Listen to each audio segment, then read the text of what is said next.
నమస్కారం ETV news కు స్వాగతం ఈనాటి ముఖ్యాంశాలు భాగస్వామ్య సదస్సు తొలి రోజే ఆంధ్రప్రదేశ్ కు పెట్టుబడుల వెల్లువ 4.25 లక్షల కోట్ల రూపాయలకు ఎంఓయూలు 5.5 లక్షల మందికి ఉపాధి అభివృద్ధిలో ఏపీ పరుగులు పెడుతోందన్న కేంద్ర మంత్రులు రాష్ట్రంలో అపార అవకాశాలను అందుకోవాలని పారిశ్రామికవేత్తలకు పిలుపు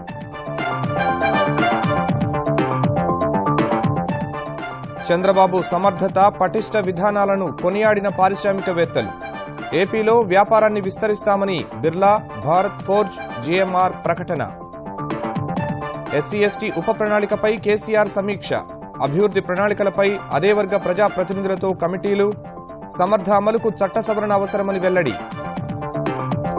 దేశంలో అన్నదాత ఆత్మహత్యలపై చెల్లించిన సుప్రీంకోర్టు విపత్కర పరిస్థితులపై వివరణ ఇవ్వాలని కేంద్ర రాష్ట్ర ప్రభుత్వాలకు ఆదేశాలు జోరుగా 5 రాష్ట్రాల ఎన్నికల ప్రచారం దేశ చరిత్రలో కాంగ్రెస్ ముగిసిపోయిన అధ్యాయమన్న మోదీ పంజాబ్లో అధికార కూటమిపై రాహుల్ విసుర్లు ఆస్ట్రేలియన్ ఓపెన్ పురుషుల సింగిల్స్ ఫైనల్ బెర్తులు ఖరారు ఫెడరర్తో అమీతుమీ తేల్చుకోనున్న నాదల్ మిక్స్డ్ టైటిల్ పోరుకు సానియా జోడీ అర్హత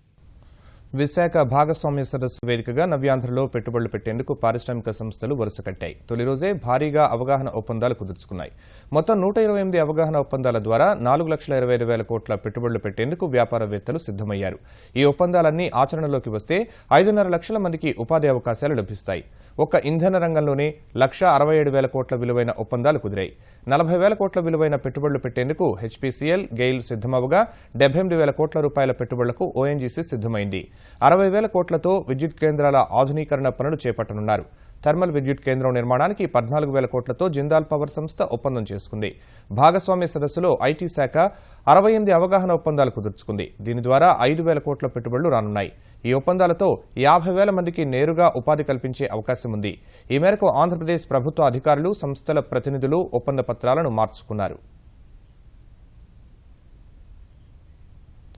అంతకుముందు సీఐఐ భాగస్వామ్య సదస్సును ప్రారంభించిన కేంద్ర ఆర్థిక మంత్రి అరుణ్ జైట్లీ అవరోధాలనే అవకాశాలుగా మలుచుకుని ఆంధ్రప్రదేశ్ సాగిస్తున్న అభివృద్ధి ప్రయాణం దేశాన్ని ఆశ్చర్యపరుస్తోందని తెలిపారు రెండంకెల వృద్ధి రేటు సాధిస్తామని సంకల్పించిన ముఖ్యమంత్రి చంద్రబాబు దానిని చేతల్లోనూ చూపిస్తున్నారని చెప్పారు జాతీయ జీడీపీ కంటే 45% ఎక్కువ వృద్ధి రేటు సాధించడం సామాన్యమైన విషయం కాదన్న ఆయన ఏపీలో అపారమైన పెట్టుబడుల అవకాశాలున్నాయని చెప్పారు ఈ అవకాశాలను అందుకోవాలని కేంద్రం పూర్తిగా సహకరిస్తుందని పారిశ్రామికవేత్తలకు పిలుపునిచ్చారు ఆంధ్రప్రదేశ్ను రెండో ఇంటిగా భావించాలని దేశ విదేశాలకు చెందిన పారిశ్రామిక వర్గాలకు ముఖ్యమంత్రి చంద్రబాబు పిలుపునిచ్చారు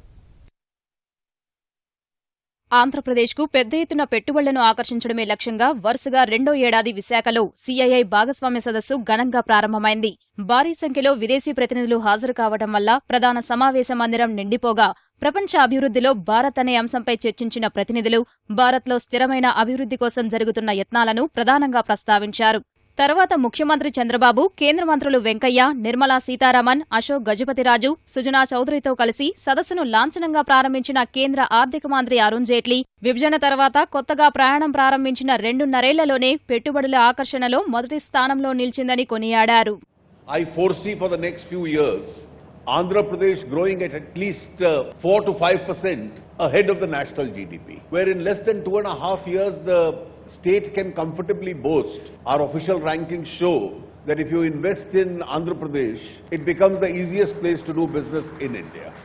Andhra Pradesh has a huge potential. Once the Polavaram project fully gets commissioned, it will also be an important agricultural powerhouse as far as India is concerned. Andhra Pradesh obviously has the advantage of many areas where the development is to take place.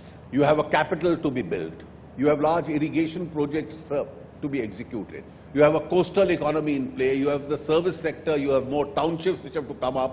Therefore, the avenues of investment in a state like Andhra Pradesh are far more compared to other parts of the country. The decision-making process here is far more. విభజన కారణంగా జరిగిన నష్టాన్ని దృష్టిలో పెట్టుకుని ఆంధ్రప్రదేశ్ను ప్రత్యేక తరగతి రాష్ట్రంగా కేంద్రం పరిగణిస్తోందన్న వెంకయ్య, చంద్రబాబు కష్టపడే మనస్తత్వంతో పాటు దూరదృష్టి ఉన్న నేత అని, ఆయన నేతృత్వంలో రాష్ట్రం అన్ని రంగాల్లో అభివృద్ధి సాధిస్తుందని చెప్పారు. Mr. Chandrababu Naidu, I have been observing for years together. He wants to work. Work is his work. That is how he was able to bring this state to this level in spite of certain drawbacks of the division of the state. Now people are talking about Andhra Pradesh. People are thinking about investment in Andhra Pradesh.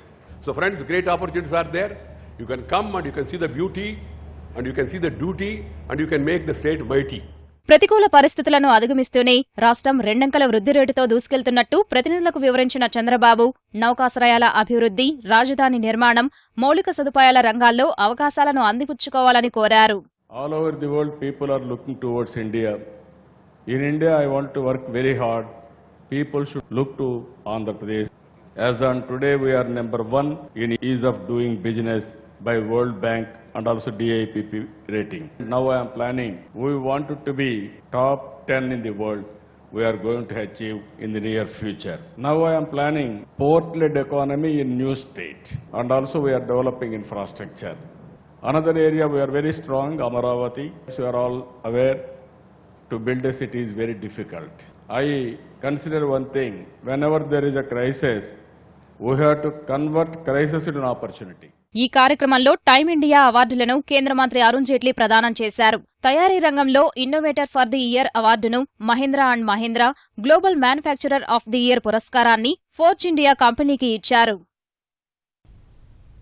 Navyandhra Pradesh రాజధాని అమరావతి పేరుకు తగినట్టే పెట్టుబడులకు స్వర్గధామమని దిగ్గజ పారిశ్రామికవేత్తలు అభిప్రాయం వ్యక్తం చేశారు.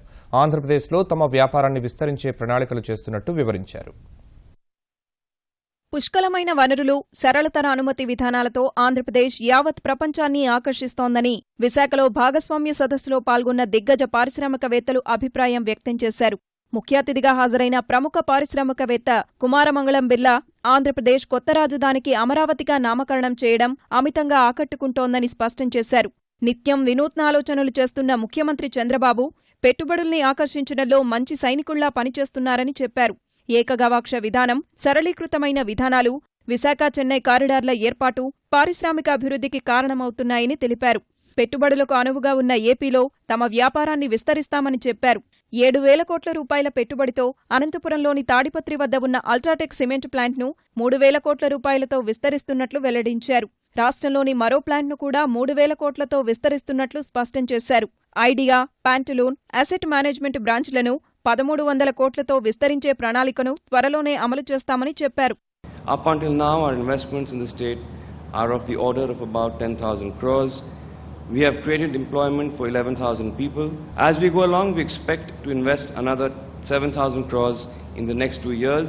This will be towards expansion of our existing businesses here. I am positive that the Chief Minister, along with his team, will continue to create conditions that will help Andhra Pradesh scale even higher peaks. We in the Aditya Birla Group look forward to partnering the state on its onward and ongoing ambitious growth trajectory. విధానాలను సరళతరం చేయడంతో పాటు సూర్యోదయ రాష్ట్రమైన AP ఉత్పాదక పరిశ్రమల్ని ఆకర్షించడంలో అగ్రభాగంలో ఉందని Bharat forge limited CMD బాబా కళ్యాణి వెల్లడించారు. గత ఏడాది భాగస్వామ్య సదస్సులో చేసుకున్న ఒప్పందంలో భాగంగా నెల్లూరులో 1,400 కోట్లతో పారిశ్రామిక పరికరాలు, అనంతపురం జిల్లాలో 1,300 కోట్లతో రక్షణ, విమానయాన పరికరాల తయారీ ప్లాంట్ల ఏర్పాటు చేయనున్నట్లు తెలిపారు. జీఎంఆర్ చేపట్టే ప్రాజెక్టుల్లో ఏపీకే తొలి ప్రాధాన్యం ఇస్తామని సదస్సులో పాల్గొన్న ఆ సంస్థల అధినేత గ్రంథి మల్లికార్జునరావు చెప్పారు. భవిష్యత్తులో ఏపీ ఐటీ హబ్గా మారుతుందన్న జీఎంఆర్ పలు సంస్థలతో కలిసి తాము అభివృద్ధి చేస్తున్న కాకినాడ SEZ అతిపెద్ద పారిశ్రామిక కేంద్రంగా అవతరించబోతుందని వివరించారు.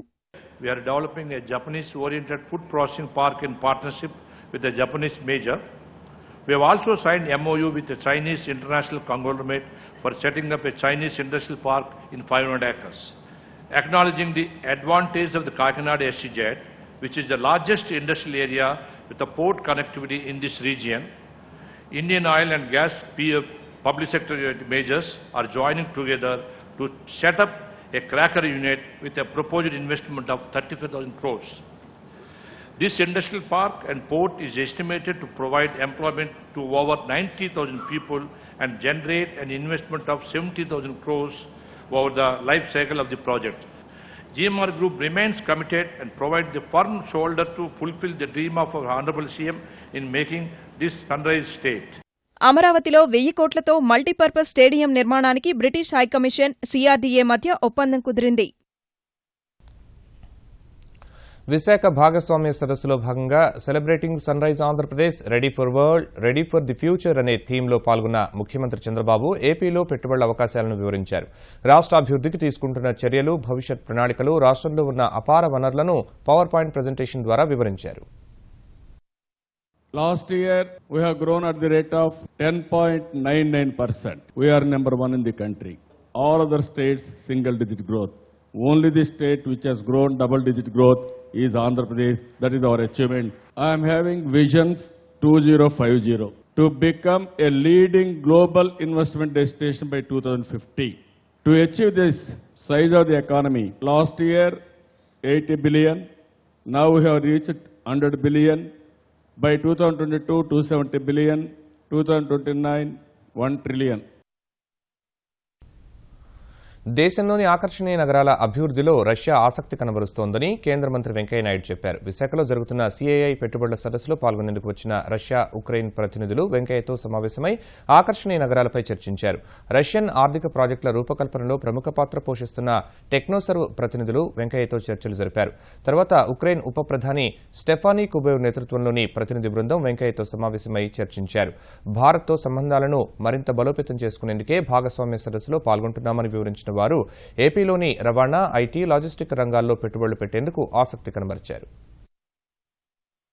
So I invited them to come and select any of the 100 smart cities, including Visakhapatnam, and start working with them.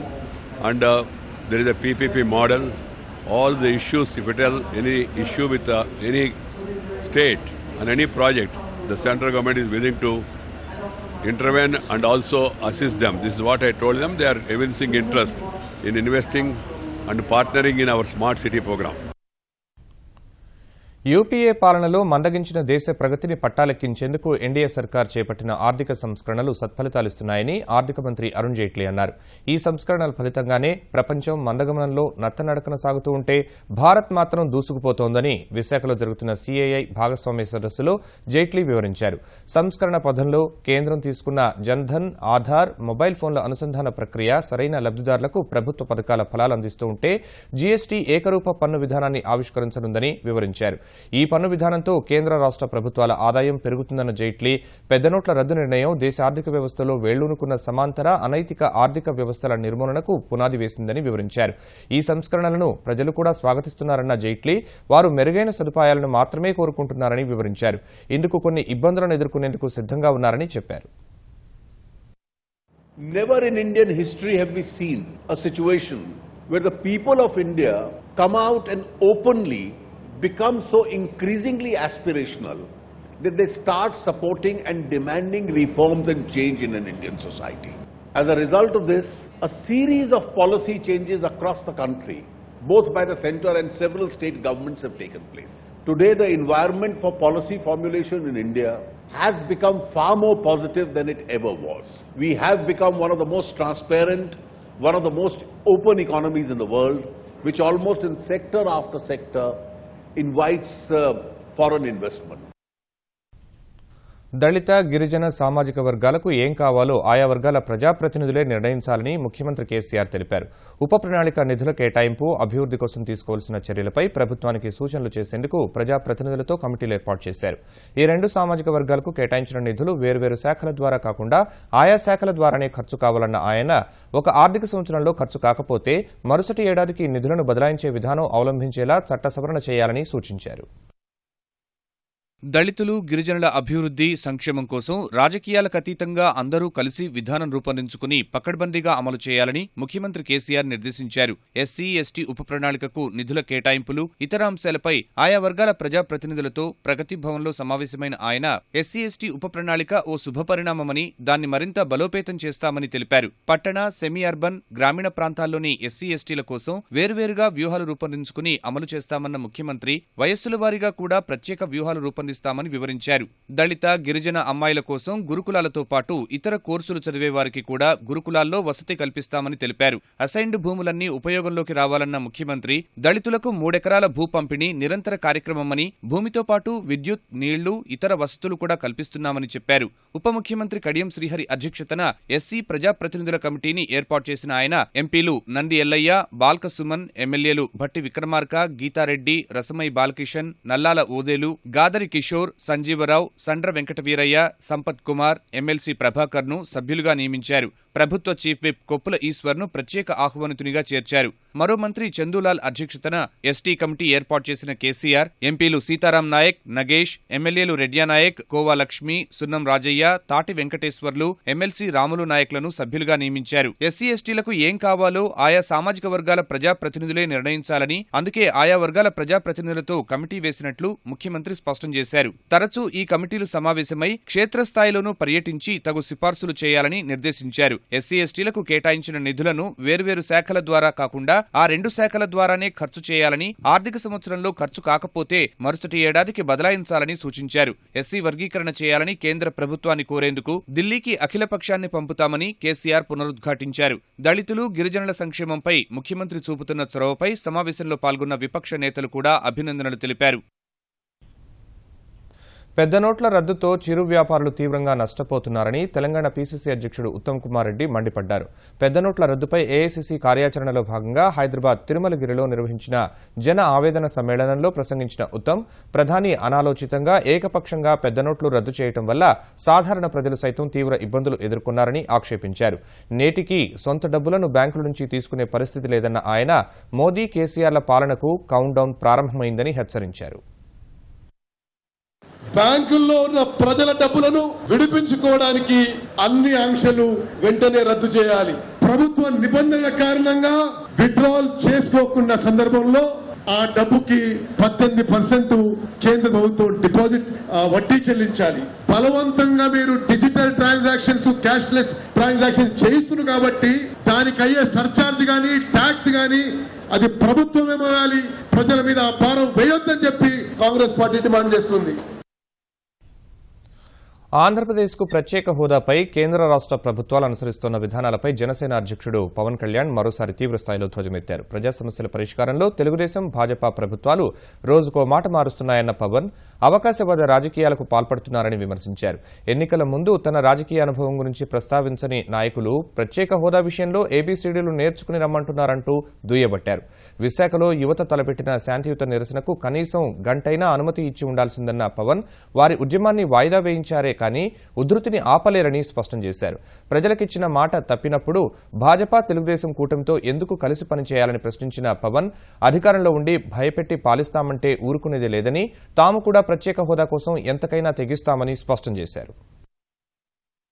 Lee Kuan Yew ex Singapore premier మీకు ఆదర్శం అయితే అవినీతికి పాల్పడ్డ అతని తోటి వారిని, సహచరుల్ని ఆయన ఎలా అయితే శిక్షించారో అలాగే ఇప్పుడు సుజనా చౌదరి గారు కానీ, అలాగే రాయపాటి సాంబశివరావు గారు కానీ ఇలాంటి వాళ్ళందరి మీద అభియోగాలు ఉన్నాయి, వాళ్ళు రకరకాల అవకతవకలు ఉన్నాయని చెప్పి మీరు ఒక ఎక్స్పర్ట్ కమిటీని వారి మీద లాంచ్ చేయండి.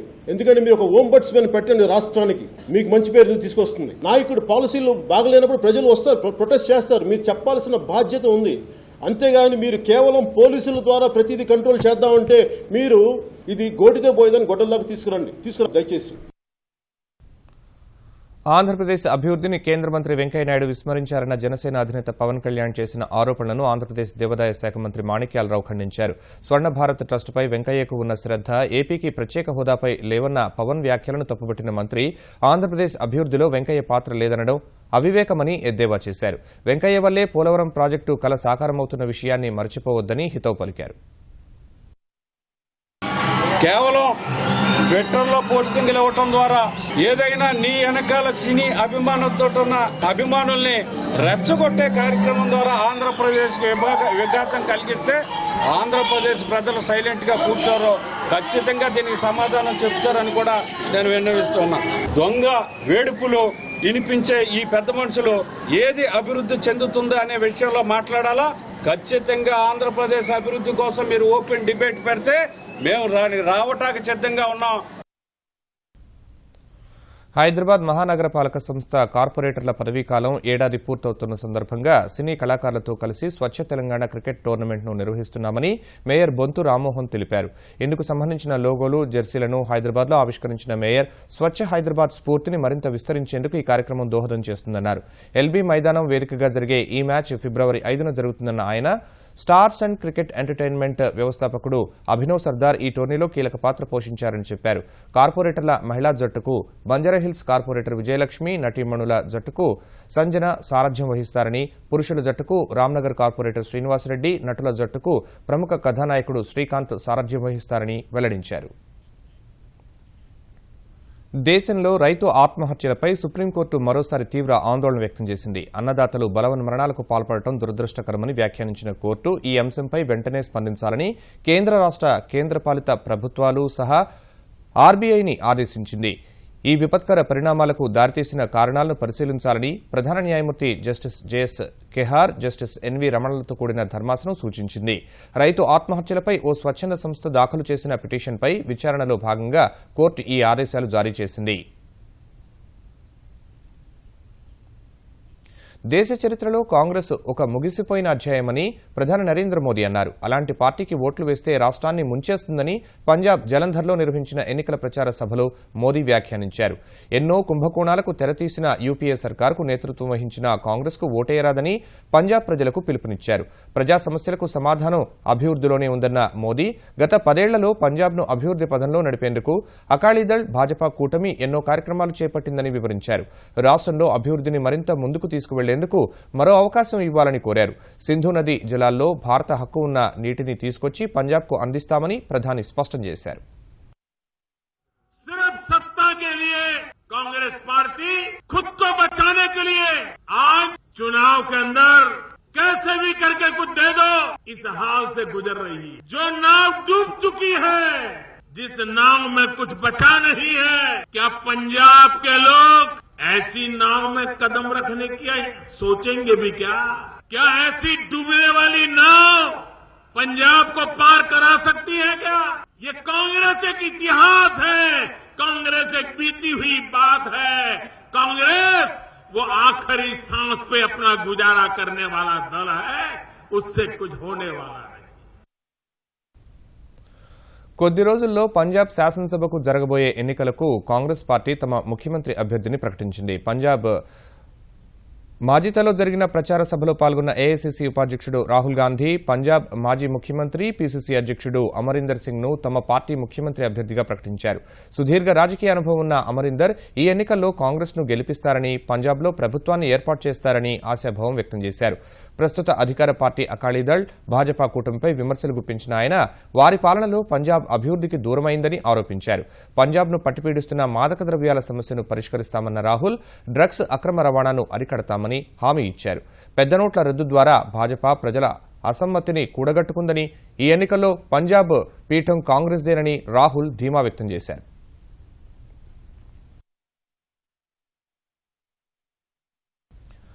మూడో త్రైమాసికంలో అంచనాలకు అనుగుణంగా లాభాలార్జించిన బ్యాంకింగ్ రంగ వాటాలు కొనేందుకు మదుపర్లు ఆసక్తి చూపిన వేళ స్టాక్ మార్కెట్లు వరుసగా 4వ రోజు లాభాల్లో పయనించాయి. క్రితం 3 సెషన్లలో 674 పాయింట్లు ఎగబాకిన సెన్సెక్స్ ఇవాళ మరో 174 పాయింట్లు పెరిగి 3 నెలల గరిష్ట స్థాయి వద్ద ముగిసింది. ఉదయం 27,761 పాయింట్ల వద్ద ప్రారంభమైన సూచీ మొదటి నుంచి ఉత్సాహంగానే సాగింది. ఒక దశలో 27,759 పాయింట్ల కనిష్ట స్థాయి నమోదు చేసిన సూచీ తర్వాత లాభాల్లోకి దూసుకువెళ్లింది. ఐసీఐసీఐ, ఎస్బీఐ, యాక్సిస్, హెచ్డీఎఫ్సీ బ్యాంకులు సహా ఇతర కీలక రంగాల వాటాలు కొనేందుకు మదుపర్లు ఆసక్తి చూపగా సెన్సెక్స్ 27,980 పాయింట్ల గరిష్ట స్థాయిని తాకింది. చివరకు 27,882 పాయింట్ల వద్ద స్థిరపడింది. జాతీయ స్టాక్ ఎక్స్చేంజ్ సూచీ నిఫ్టీ 38 పాయింట్లు పెరిగి 8,641 వద్ద ముగిసింది. ఆస్ట్రేలియన్ ఓపెన్ పురుషుల సింగిల్స్ ఫైనల్ బెర్తులు ఖరారయ్యాయి. ఇప్పటికే రోజర్ ఫెడరర్ ఫైనల్కు దూసుకువెళ్లగా ఇవాళ జరిగిన రెండో సెమీస్లో రఫెల్ నాదల్ విజయం సాధించి టైటిల్ పోరుకు అర్హత సాధించాడు. సెమీస్లో బల్గేరియాకు చెందిన గ్రిగోర్ దిమిత్రోవ్పై 6-3, 5-7, 7-6, 6-7, 6-4 తేడాతో నాదల్ విజయం సాధించాడు. Australian Open tennis tourney mixed డబుల్స్లో హైదరాబాదీ సానియా మిర్జా ఫైనల్లోకి దూసుకెళ్లింది. క్రొయేషియాకు చెందిన ఇవాన్ డోడిక్తో కలిసి ఆస్ట్రేలియన్ ఓపెన్ బరిలోకి దిగిన సానియా ఆస్ట్రేలియాకి చెందిన సమంతా స్టోసర్, శామ్ గ్రోత్ జోడీతో జరిగిన సెమీస్ పోరులో పోరాడి గెలిచింది. ఈ మ్యాచ్ తొలి సెట్ను 6-4తో కైవసం చేసుకున్న సానియా జోడీ రెండో సెట్లో ప్రత్యర్థి ధాటికి నిలవలేక 2-6 తేడాతో ఓటమి పాలైంది. టై బ్రేకర్ వరకు సాగిన నిర్ణయాత్మకమైన మూడో సెట్లో సానియా జోడీ 10-5 తేడాతో గెలిచి తుది పోరుకు అర్హత సాధించింది. ఈటీవీ న్యూస్ సమాప్తం. నమస్కారం.